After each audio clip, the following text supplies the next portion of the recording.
My name is Kellie Hansreid. I am an LCPC. I am currently the Director of Child Family Health here at CareSource.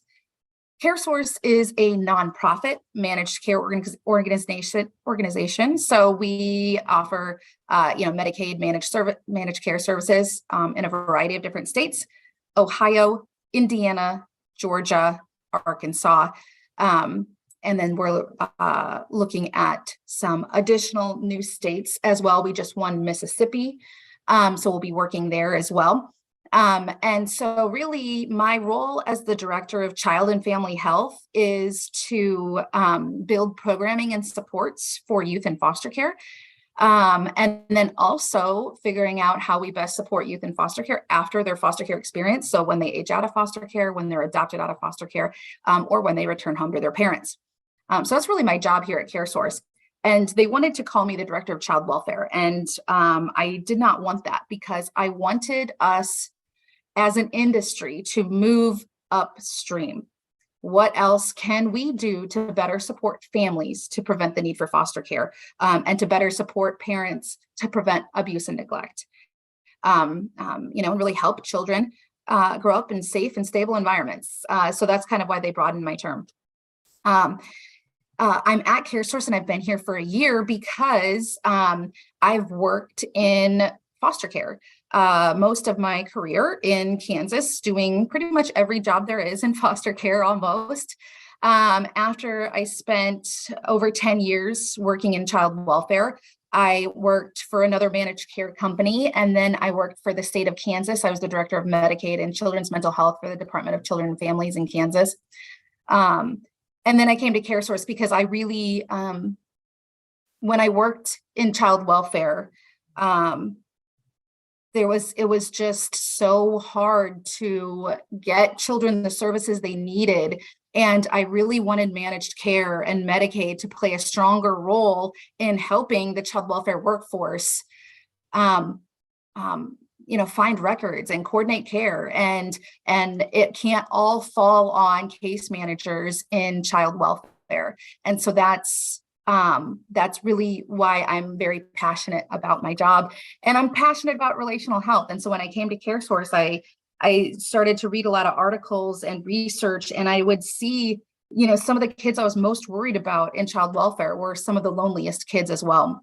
And so that really made me look at what we're doing for people's relational health. And that's what we're going to talk about today. And unfortunately, you see Jennifer Brummett here. She had some emergency situations coming up. So you're stuck with just me today. So I hope that's okay. So relational health. What is relational health? And a lot of this, there is a lot of research out now, but a lot of the stuff also we take from Dr. Bruce Perry, of course. I think probably some of you might be familiar with him. But really, kind of some of the things he says is the best predictor of your current mental health status, or the best predictor of your mental health state is your current relational health or your connectedness. And connectedness is really fueled by two different things. And that's the basic capabilities you've developed to form and maintain relationships, and the opportunities you have to in your family and your neighborhood and your school to expand those relationships. And I think this is really important now in the world we live in, because we don't have as many opportunities to build those connections as we once did. I think we all think that we have all these opportunities to build connections because we do with, internet and social media and things like that. But is that really connectedness? To some it may be, to some it may not be. And so also we have this culture of where we live right now is, everyone comes home at night, they open their garage door, they park their car, they shut the garage door, and then they, you never see your neighbors. You don't know In some areas, you don't have that community feeling like we did hundreds of years ago when the village took care of children and, people living in houses, you didn't have one or two or four people living in a house. You had several people living in a house, and there was so many more opportunities for connection then. And so, I think we've really learned this through the pandemic as well as, that interaction can be really important. And so really simply put, modern life provides us fewer opportunities for relational interactions. There was actually, in 2006, only about 8% of households had 5 or more people, and 60% of those households had 2 or few people. Even when we look in different communities in the US, Europe, and Japan, up to 60% of those households are just one person. And so, you add all of this to the impact of screen time, and then, home or work obligations, and, all of the hours we spend, not just simply one-on-one connecting, it really impacts our health. And, I think also people are seeing, we're having fewer family meal times. Everyone's so busy. They have so many activities going on, which is good. But then also, what are we sacrificing at the same time? And I think, all of those things really contribute to a population of youth and even adults that are maybe more anxious, maybe more depressed, and possibly, that might be impacting our resiliency as well. And so I think also when we talk about relational health, of course, we're going to talk about loneliness. And whenever I hear that, I always kind of picture like elderly people, because I think a lot of the times when we hear loneliness, we think elderly people and they're isolated and they can't get out, and how are we going to support them? But really, relational health it spans all ages, even mothers who are pregnant, those babies that are growing up in their mother's stomachs. Relational health is going to be important for those infants as well. And so how do we talk about relational health and isolation in regards to all age ranges?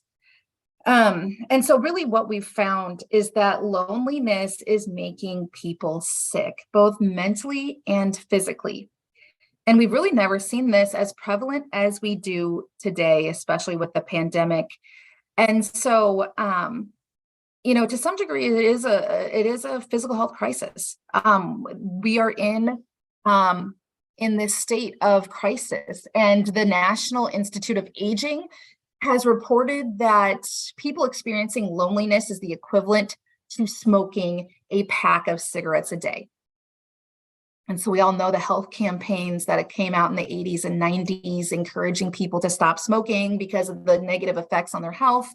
We hear a lot about that. But have we ever heard anything about being lonely would really negatively impact your health to the equivalent of smoking a pack of cigarettes today? And with that, why aren't we talking about this? It's just something that doesn't come up that often. And so I'll give you a few statistics about loneliness. Epidemiologists have demonstrated that, again, an individual's degree of social isolation is a powerful predictor of mortality. And so that's something we pay attention to, right? Like, we know other things that are that impact mortality, drug abuse, smoking, sedentary lifestyle, poor food choices, things like that. We all have those things in the back of our mind, and we try to do something about them. We try to make sure our kids get up and move around, that they have access to healthy foods. But are we talking about connections and relationships at the same time? Maybe we are, but I think a lot of times we're not. Like, when you take your child to the pediatrician, they ask, like, how many cups of milk do they drink? How many hours of screen time do they have? But are pediatricians asking, who is a safe and stable adult in your child's life? Who does the child, are they belonging to groups or sense of community? Do they have these powerful relationships? Are they connected to peer groups? Are pediatricians asking those types of questions? And I don't think they are, as much as they ask the other questions. And so I think that's really important. I think also, we talk about ACEs scores, and we know that adverse childhood experiences affect health outcomes as well. And so we all have heard of ACEs, we all talk about that, but again, we're not talking about loneliness. And so how do we start discussing this more and more and bring awareness to the population about how important it is to have connections? Other studies have shown that people who have adequate social relationships have a 50% greater likelihood of survival than those who don't. 50%. That is significant, right?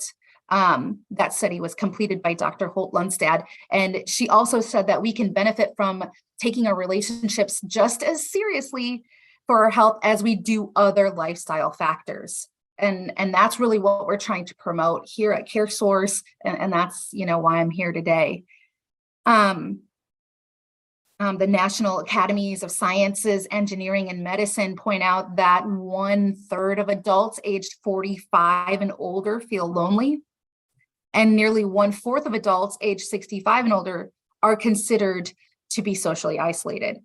And so that's concerning, because poor social relationships are associated with a 29% increase of heart disease.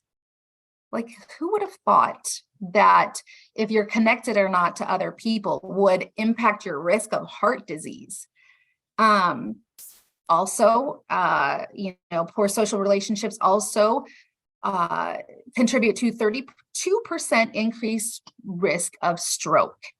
Again, pretty shocking, I think. Loneliness is also associated with higher rates of depression, anxiety, suicide. That's not too surprising, I don't think.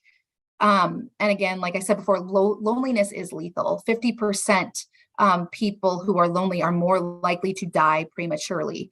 And the same, this is kind of like adult statistics, but the same can be said for children and youth. In youth, being lonely and socially isolated impacts, higher risk of diabetes, higher cholesterol levels, sleep disruptions, higher rates of asthma, immune function starts to decrease a bit with loneliness. And also, of course, those mental health aspects as well. It increases anxiety, depression, things like that. So, where do we go from here? And where do we view health, and where does health building actually happen? If we want to set our youth and children up for healthy, successful lives, well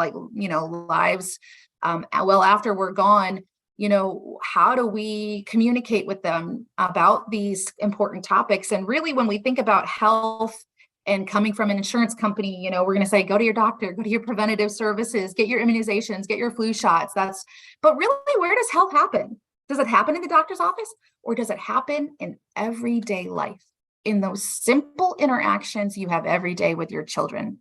That serve and return. Your child asks a question, you respond to them, you look at them, that whole back and forth.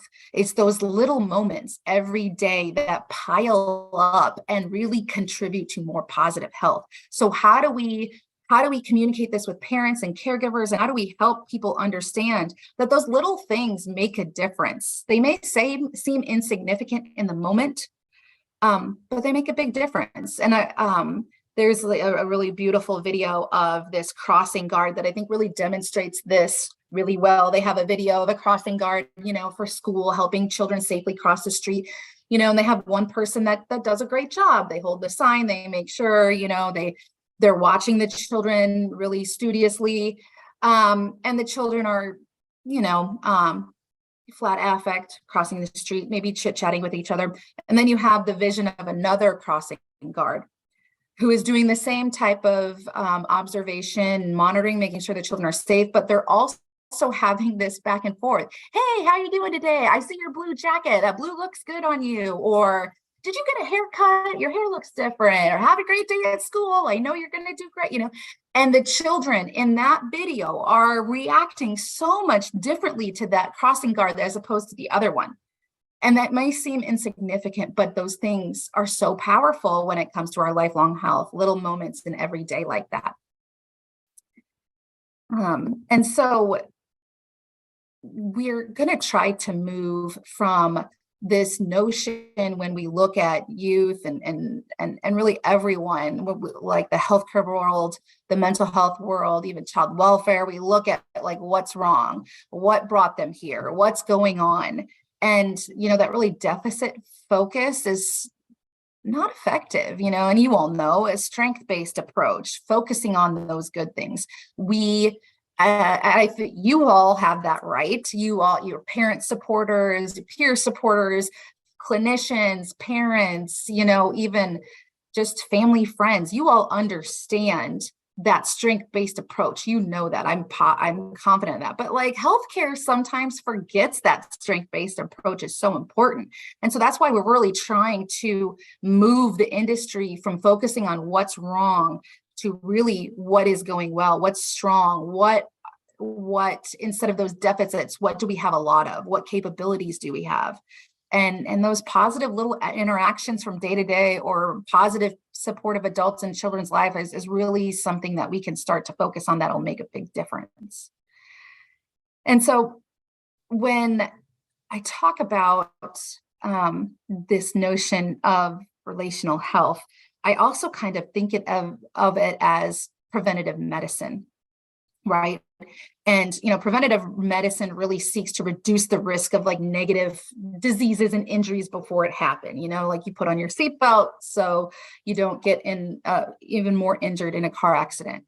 But sometimes when we talk about families, especially when we look at parents who are stressed and then they're trying to make ends meet. So they have to leave their child home when they normally wouldn't. And that little bit of, neglect happens because they're trying to put food on the table. Sometimes I think with those types of situations, especially in child welfare, we take a very reactionary approach. Something bad happened in the family, let's go in and try to disrupt things and fix it. But, I think the nation as a whole, we're trying to move upstream at a more preventative approach. And I really feel like relational health has a space in this.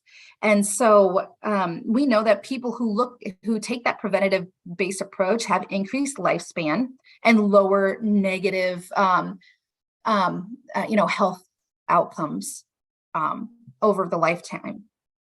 And really, this prevention philosophy is ideal in dealing with health issues, public health issues, but also when we look at systemic societal issues such as child abuse. And for example, I think we all can understand that some of the preventative things we do, for example, like we try to exercise or get a certain number of steps in every day to stave off a heart attack, right? Or to have, or maybe we try to eat more salads than we do a greasy cheeseburger. And so we kind of do some of those things because we know they're better for our health. Well, the same can be true for how we look at families and how we help reduce parental stress and also prevent child abuse and neglect. And so what would this look like? This prevention approach involves really looking at larger societal issues linked to child abuse, such as, relational health and like family isolation. Isolation really can contribute to child abuse and neglect, but so can also socioeconomic status, caregiver burnout. We know stressed parents that are trying their best, sometimes struggle. Or I think a lot of the parents that I've worked in across my career, they maybe didn't have as good as they didn't maybe have the childhood that I experienced with my parents. And to some degree, we have that example of parenting in our mind, and that's our own parents. Like we parent based on how we were parented to some degree, or that's our framework from which we build upon. Some people didn't get that positive parental experience. And so when they have their own children, they're just doing the best they know how to. But sometimes, that creates issues. Substance abuse, mental illness also impact these types of things. And so how do we better come around families to support them, to prevent some of those negative things from happening?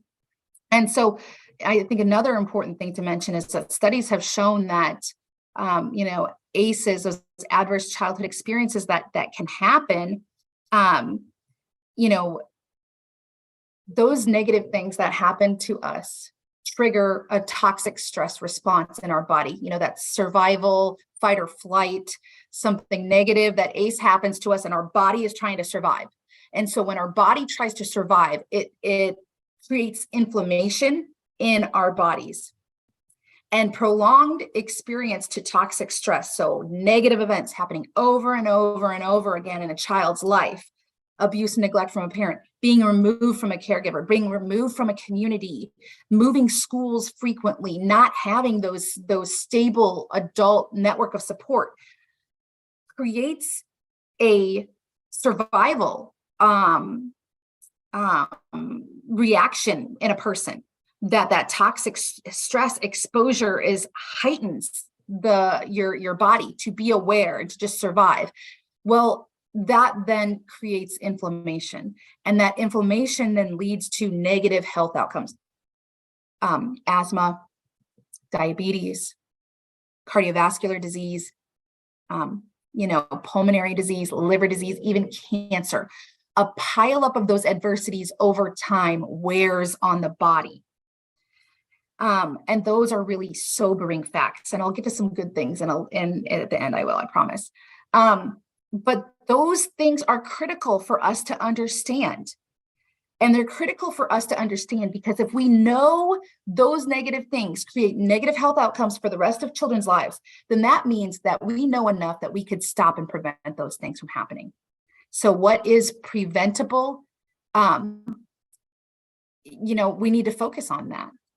And so, we need to focus on opportunities for positive change and all sorts of benefits that we can unlock to better support children and families. And I'd like to tell you a story about a youth that I've worked with many years ago that is not terribly unlike some of the other youth I've worked with in foster care, to be honest. But this was some time ago, and we'll call her Brianna. She was a 16-year-old girl, and she had come into foster care at age 3 because of neglect from her mother and father with a sibling. She came in with a sibling. She stayed in foster care for a few years, moved to a few foster homes. Amazingly, at age 6 or 7, she was adopted by a family along with her sister. So she lived with them for a number of years until the age about 13. At 13, she started to tell people that her adoptive father was sexually molesting her. At that point in time, she started to have many different symptoms that were causing her distress in her life. She was becoming suicidal. She was very depressed, and they removed her from her home and left the sister there, I believe, because he was not molesting her, and they denied all of the allegations that she said. And so, so she was 13 and she was in foster care and she had been sexually abused and she was dealing with so much grief and loss. She was taken from her community. She was taken from the family that she knew. The adoptive family said no one is allowed to have contact with her. We think she's lying. We don't want to talk to her anymore. We don't want her to talk to her sister. We want her to go get help, and we want her to go away for a long time, essentially. And so after many different foster homes, she ended up in a psychiatric facility, at which point she was attempting to kill herself every single day. She was running into traffic. She was swallowing glass. She was so hurt. And we had tried, everything, right? We had given her the therapy. We had put her in PRTF. She'd had acute stays. She was on meds. And we would have, discussions about her, every week, over and over. We were so worried about her, right? But in reality, she was sitting in a residential facility and she had been there for over 6 months. The only people she'd ever talked to are the paid staff who were paid to talk to her.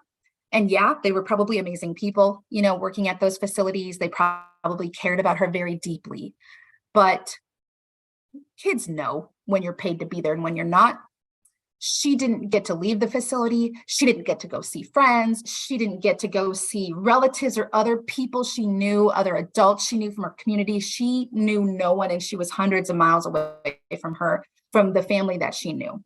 And so it just kept getting worse, and we didn't know what else to do.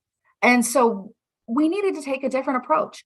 We were doing the same things over and over and over again, and we keep expecting to get a different outcome, and we're not getting it. So we have to change what we do.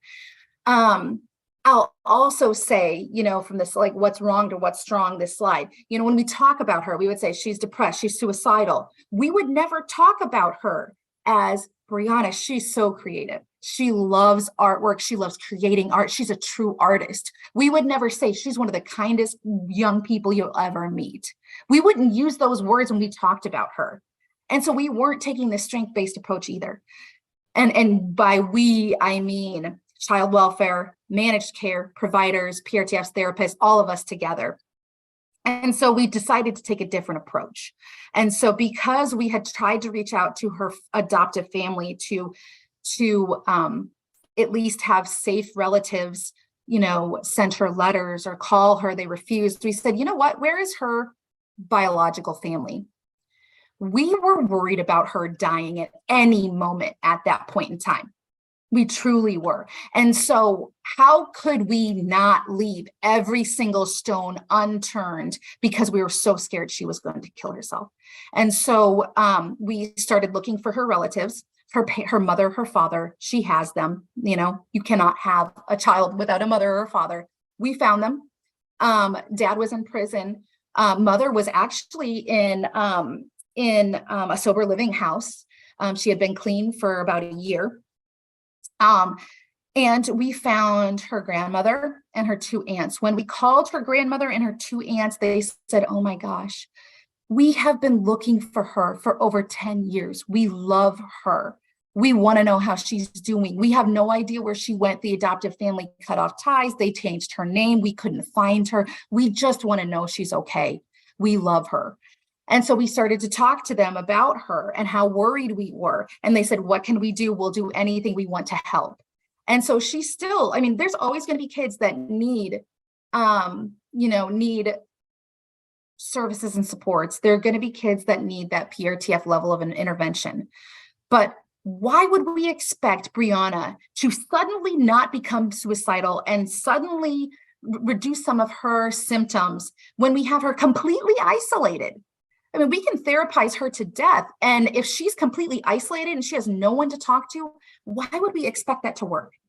And I don't know about you all. I'm lucky enough to still have my mother, and I'm 40, and I still call her every day. And I still turn to her when I have questions, or I don't know how to do something, or I don't know what to do handling my own kids, or I've had a bad day, or I just need someone to listen. I have those people in my life. I'm an adult.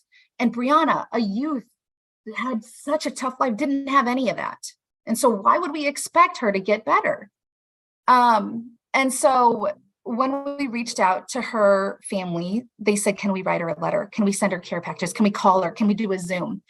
And so working with a therapist, we started to integrate all of that. Dad, who had been in prison for quite some time, said, I love my daughter. I want to know how she's doing. I want to talk to her. I want to be a positive influence in her life. And mother, who have been clean and sober for a year, says, I think about her every day. I've been wondering where she is. And so we started to introduce these folks into her life. And almost immediately, the daily suicide attempts stopped. Now, was she completely free of symptoms? No, she struggled. I'm not going to say she was still in a PRTF for quite some time. But the suicide attempts became less and less. Instead of once a day, they were once a month. And after we had found these people and we all came together and created a plan of how we would dose her with love, we would put those relationships in place in which she was dying for that kind of connection to people. she really did start to have a brighter future. She had something to live for when before she did not. She did not have hope in her life. And so she wrote her caseworker, her foster care caseworker, who kind of led some of these efforts. She wrote that person a letter and she said, "You saved my life. Now I have a life worth living." And so I just think that story really helps convey the importance of this relational health. And we as adults, and me as a clinician who sometimes are responsible for trying to find kids treatment and to move kids around in foster care and things like that, we expect to take young people who don't have the life experiences as we adults do, and we decide to put them in a facility, isolate them from anyone they've ever known or loved, and we expect them to get better. Where I don't know about you, but if I showed up to your house today and I said, get a quick book bag, put a couple things in it, you're coming with me, and we stay somewhere for months on end, like, I don't know about you. I feel like I'm fairly mentally healthy to some degree on most days. I could not survive that. I just couldn't. And so why would we expect that from children? And so that's why, really trying to convey to people how important these connections are in combination with treatment. And so also I'll share, just really some staggering public health evidence coming out of the UK, where they studied for over 70, since 1970. The study started in 1970 and it concluded a few years ago. They studied over 30,000 people in the UK. And they studied families who had a hotline, but Child Protection chose to keep those children with the families and provided additional intervention in their home. They studied youth who had been in foster care but were placed with a relative. They studied youth who were in foster care but had to go to a residential setting and live there for some time. And what they found looking at over 30,000 adults over, since 1970, they measured, they had these individuals do a self-health assessment on like how healthy they felt, how their healthy days and their sick days, and how they felt their health was. They had them do this study at age 28 after they'd had 10 years out of foster care, and they had them do it again at age 48. Sorry, it took me a second there to do the math. So they asked them at 28 and again at 58, how healthy did they feel like they were? And the results are staggering. And these have been replicated around the world also. And so what they found was that adults who had foster care experience and lived in a residential setting during childhood at age 28, so relatively young, 40% of them had reported they had very poor health. And very poor health, meaning chronic health conditions that don't go away, right? And so when they interviewed them again at age 58, 85%, or 48, 48 years old, 48 years old. So again, I'm anticipating at 48, I have relatively good health, I hope. These folks, 85% of them had negative, very poor health at only age 48 years old. That's pretty shocking, I think. And then we go next, and when they studied youth who ended up in foster care but lived with their relatives, when they talked to them at age 28, only 21% said they had very poor health. When they talked to them at age 48, only 43% had very poor health. So I want you to pay attention to that. So at 28, 40% of the kids in residential said poor health. Those who live with relatives, half as much, only 21% had poor health, right? And then also these adults who had neglect or abuse allegations, but were left with their parents, only 13% of them had very poor health at age 28. And then at age 48, only 21% had very poor health. So really, really very shocking about the differences that people's lifelong health had, depending on if they stayed with their parents, if they lived with relatives, or if they were in an institution. Really kind of indicating kind of what these connections can do to people's lifelong health. And all this research was completed from King's College and University College London. And they also found that people who had spent time in care as kids, any time at all in foster care, they were 70% more likely to die prematurely than those people who did not spend time in foster care. And so most of those deaths that they found, that those people that were 70% more likely to die because they had spent time in care, they were due to unnatural causes, substance use disorder, reckless behavior, car accidents, things like that, and death by suicide.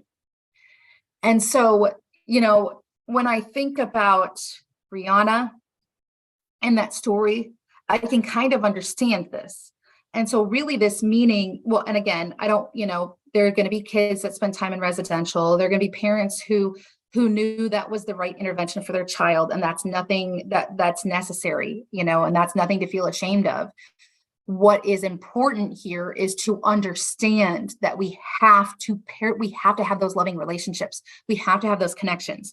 And in addition, child welfare has a lot of implications from this study as well. When we remove children, it better be for a very serious safety concern and not for simple poverty issues. And so, again, what I say, what's now that we know the health outcomes, what we can predict these negative health outcomes, right? So if we can predict them, we can prevent them. And so I think there's, a lot of negative consequences if we continue on this trajectory. If we keep doing the same things over and over and over again and expect a different result, we're not going to get it. We have to think of things in a different way.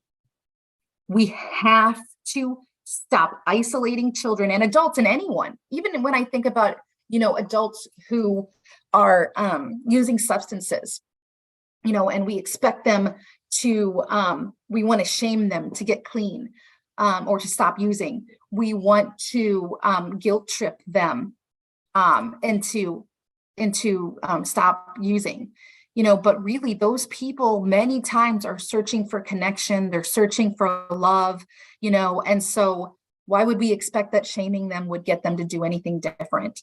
And so when we think about health of everyone, we have to start thinking about connections. And also, there's this notion of Father Greg Boyle has he's written a couple bestsellers. He just released a book, I think a month or two ago. He is a Catholic Jesuit priest in LA County. He founded an organization called Homeboys Industries. It was an outreach effort to take young people who were gang involved and get them off the streets and out of gang activity. It's been widely successful. And so really his philosophy on how to really help positively impact people's lives is that we don't fix the broken. That's not what we're doing. We are providing an alternative lens to look at what's really going on with people. We value people's experiences.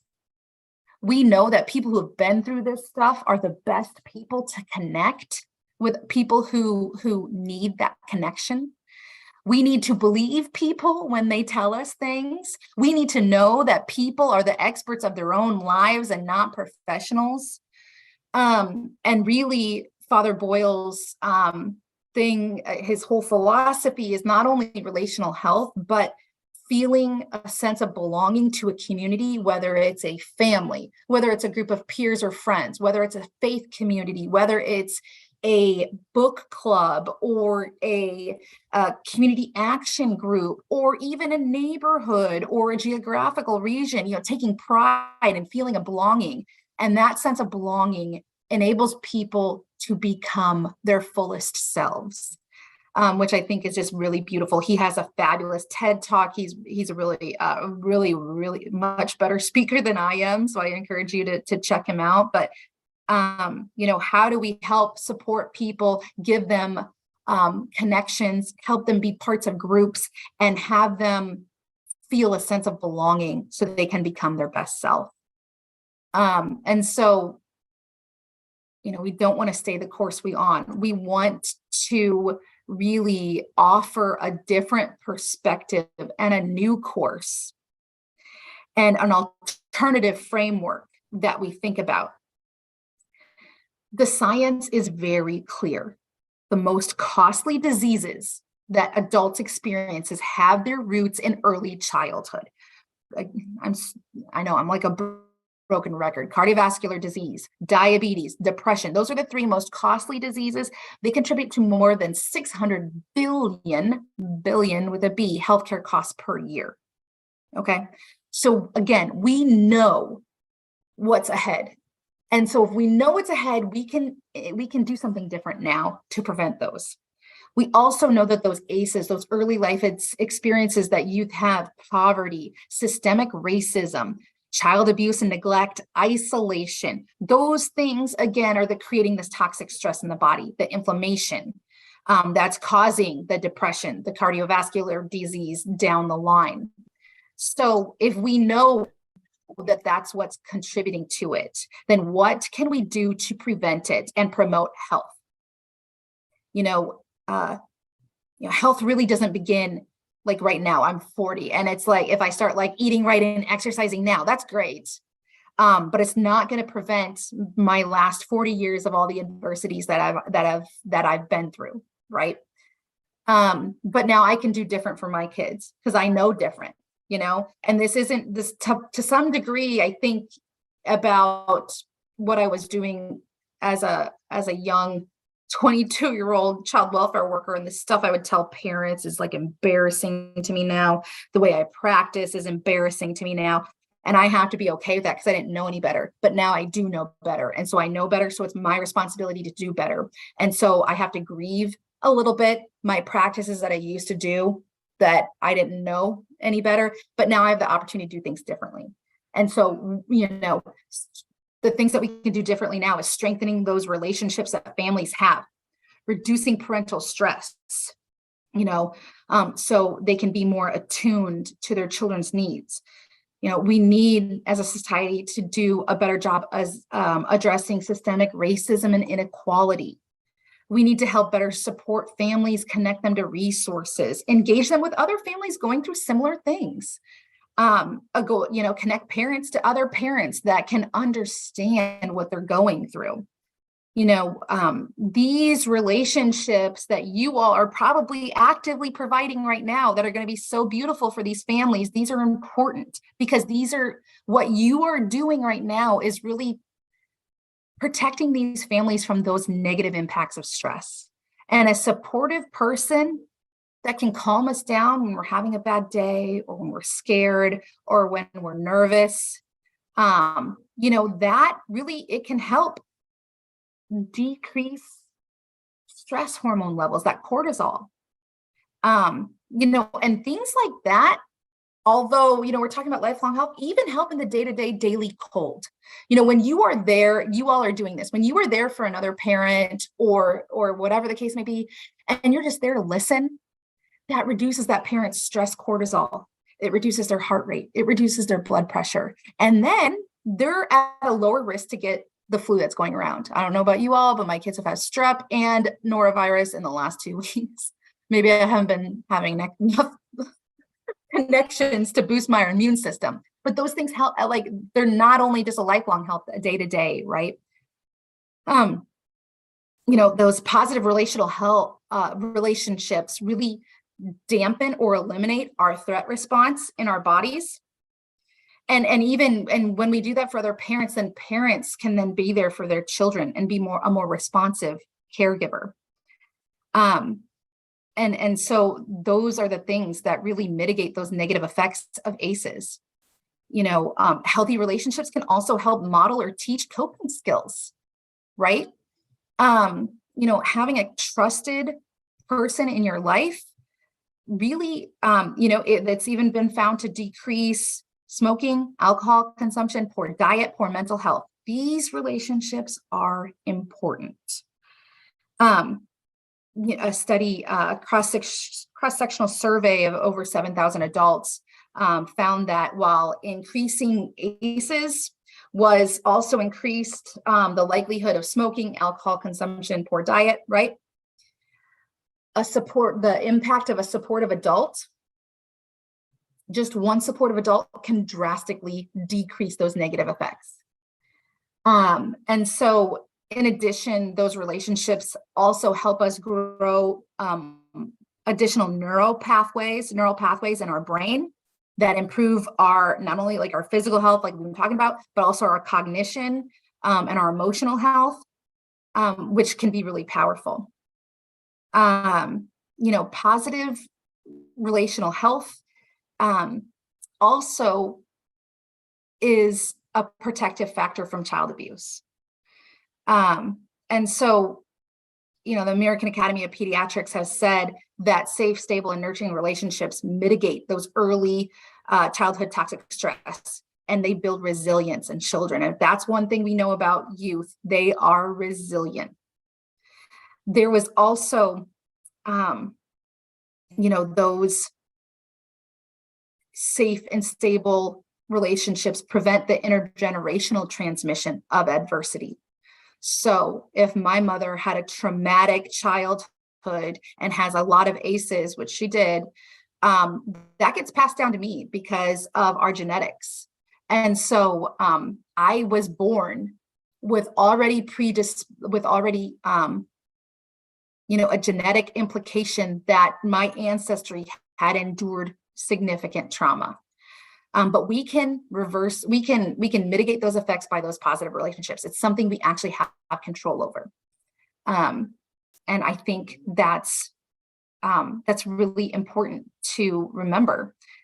And the next thing I want to talk about that I think is really important, that is getting a lot more attention, is positive childhood experiences. And this is another thing I know you guys are all doing. You just probably don't realize it. And positive childhood experiences have been found to really reduce those negative effects of those adverse childhood experiences. And so positive childhood experiences, PCEs. So we have ACEs. A lot of times they happen whether we like them or not. We don't have a lot of control over them. Positive childhood experiences, or PCEs, these are all something we have control of, we can do. We can teach them to families. We can be them for other people. And so the 4 positive childhood experiences that we know reduce the negative effects of ACEs, first of all, relationships, of course, relational health.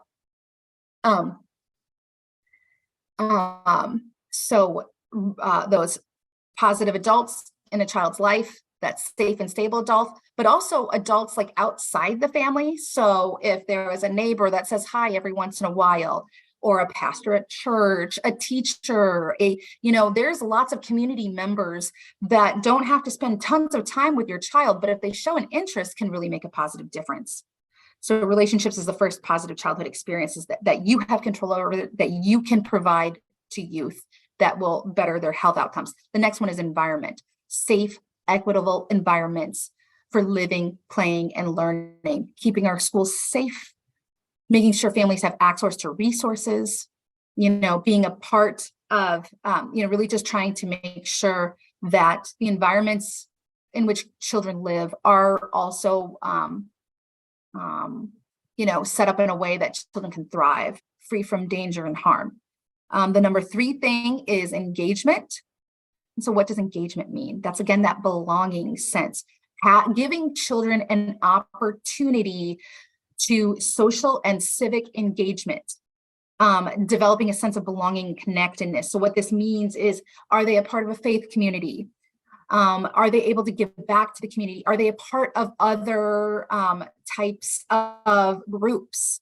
Are they in band? Are they in Girl Scouts, or do they feel like they're part of something bigger? And giving kids an opportunity to give back to their community, volunteer at an animal shelter, whatever that might be, that is a really positive experience for their body and their brain that mitigates those negative effects.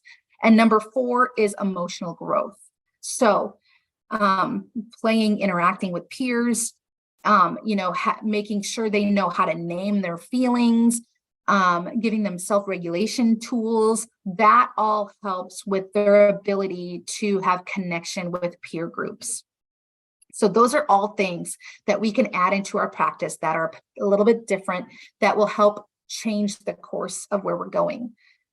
Another relational health is also related to another really great framework called the Strengthening Family Protective Factors framework, developed by the Center of the Study of Social Policy. And so that framework is really 5 things that we know prevent children from abuse and neglect. And social connections, of course, is going to be part of that. We know that families who are isolated are higher risk for abuse and neglect, parental stress. And so making sure that families are connected to other individuals is a protective factor from abuse. Parental resilience is the next protective factor from abuse. So are parents, able to feel empowered that they've made it through some tough times, but they can see brighter times ahead. That is a protective factor from abuse. Parents' knowledge of child development is a third one. Are they understanding where their children should be developmentally? Do they know where to go to for help if they're not? The number 4 thing that prevents child abuse and neglect is concrete support and helps in times of need. Do we help supply families with resources? Do we connect them to other entities that could help support them? That's a powerful help to families. And finally, social and emotional competence of children. So again, can they name their feelings? Can they get along with peers? Do they have self-regulation skills? Those protective factors from abuse and neglect and the positive childhood experiences have a lot of overlap, right? And again, the big common theme in all of that is, again, relational health. And so it's just really important that we understand these things and we help teach them to families the importance of that. And so, this is, again, things that we borrow from brilliant Dr. Bruce Perry is, where does healthcare happen? Again, does it happen in the doctor's office? Sometimes a little bit, but really it happens on a day-to-day. And so, what Bruce Perry will say is these, people need, doses of love and support from people who genuinely need it, not paid support people that are paid to be there. These are actual connections. So how much do youth need to start to heal or to get on a better path? What do they need? What really speaks to them? Not what do we think they need? What do they think they need? And how do we listen to them? How often do we need to dose them? What's the frequency? What's the intensity? And who does that need to be with? And so in Brianna's story, if we were to take all of those family members, have them show up the next day that we found them and inundate her at the pier tail with all these people, that may have been too much. We needed to be a little bit more well thought out. She needed it needed to be consistent and predictable so her brain wouldn't start to go into survival mode. We needed to tell her every day from 4 to 4:30, someone will call you. Grandma has agreed to call, or aunt, someone will, sometime in that time space. It needed to be, for her, it needed to be predictable. She needed to know it was going to happen. She needed to know the frequency. We didn't want to open a fire hose to a fire hydrant to her and get her inundated. We wanted it to be a really slow moving garden hose, right? Of a slow stream that would dose her with the love and affection she needed to have hope in her life and to have a better outlook. And so that's what's really, health happens in between doctor's appointments, right? In our day-to-day life. It sure as heck doesn't happen on your one well child check that your kid gets at the pediatrician a year. And so, health building happens in your community right now. It happens within your culture and in your relationships that you hold. And even though, like, I always think about my own kids in this framework, I always also think about this in terms of, like, how can I do this to the kids that live across the street?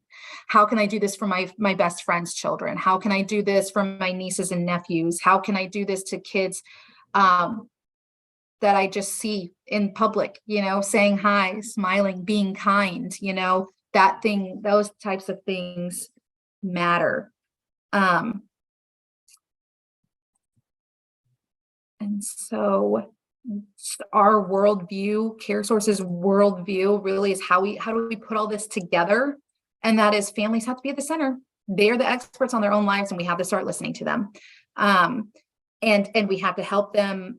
We need to include them in our program design. They know what they need. They know what they're going to participate in. We need to listen to them. Like, we can't keep building programs in these offices with people who've never gone through this stuff. We need to use the real expertise. We need to start breaking down silos and really partnering with other entities. We need to convene people together to talk about these things together, instead of making things harder to navigate for families. When things are siloed, it's hard, for families to navigate that. And when things are siloed, families suffer. We need to come together better. We're really looking to how do we provide families with more systems to navigate these complex systems? These systems are hard enough to complex for us as professionals, right? And then we expect, parents with so much on their plate to navigate these things. Like, that's unrealistic. How do we help families through these transitions? And then also finally, our view of whole health.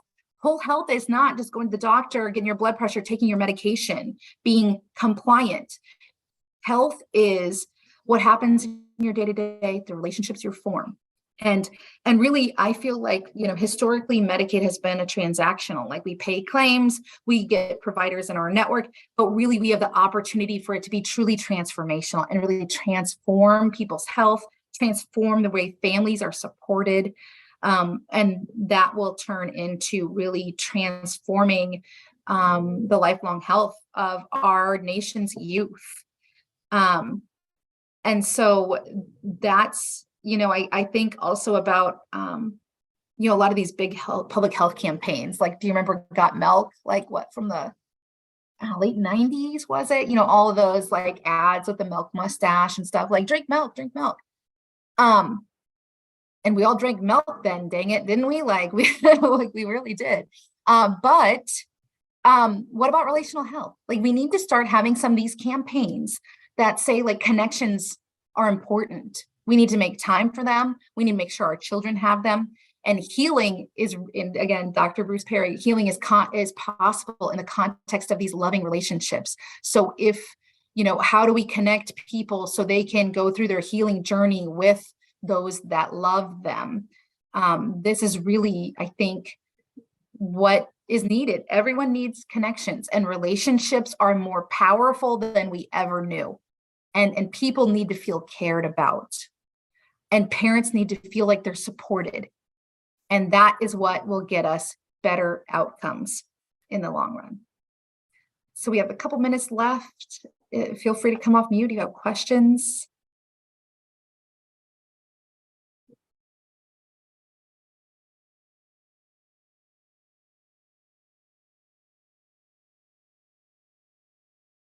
Put them in the chat. Or if not, that's okay too. Kellie, this is Kelsey. While we give folks a moment here to decide if they'd like to unmute or ask a question in the chat, I just want to thank you so much for sharing this rich information. I did put instructions in the chat about how to download slides and handouts from HUVA. And again, I can help anyone get access to those. This was terrific information, and really supports, the values of the Federation in terms of what we know to be true about family peer support, and also what we know to be true about this annual conference that we host, where so many organic connections are formed and so much outpouring of love and support and resources and tools and strategies are shared. It's really a great event. So yeah, again, thank you so much to you for presenting, and thank you for CareSource's tremendous support of the Federation. Yes, to the question in the chat, this is being recorded. Bear with me. I will have many, many, many hours of recording to edit before they will be available to you, but we will reach out and let you know. I see Margie has unmuted, so I'll see what her question is. Go ahead, Margie. Hi, I don't know whether this makes sense or not, but I guess I've thought about how it seems like, as for parents, for all of us, it's so hard to ask for help. And if this somehow connects with that piece, and then also saying it's almost forgetting that when we're able to help somebody, we all feel better. And somehow there just is that reticence.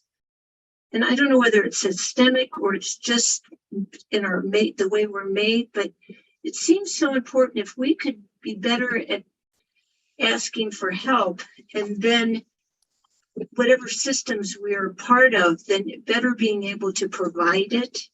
I think sometimes when we're afraid to ask for help, but then in other cases, we're afraid to give it because we really, maybe it doesn't fit into our grant piece or whatever. And I just wondered if any of that is part of what you've studied or learned, or if it makes no sense whatsoever. Margie, it absolutely makes sense. Why do we punish people for asking for help? You know, that's the part of the course we need to change. You know, parents who ask for help are good. Like if you ask for help, that's a good parent. Like we should be encouraging that. So I totally get what you're saying. And, you know, our systems are set up that if you ask for help, you get a child welfare investigation. That needs to change. You should not get an investigation. You should get the support that you say you need, not what the state thinks you need, not what professionals think you need. So I completely agree. No, we have to work to change that culture, that instead of shaming people to ask for help, we view them as very skilled, knowledgeable parents who know when they're going to need support. Kelly, I see another question in the chat. It was from Amy.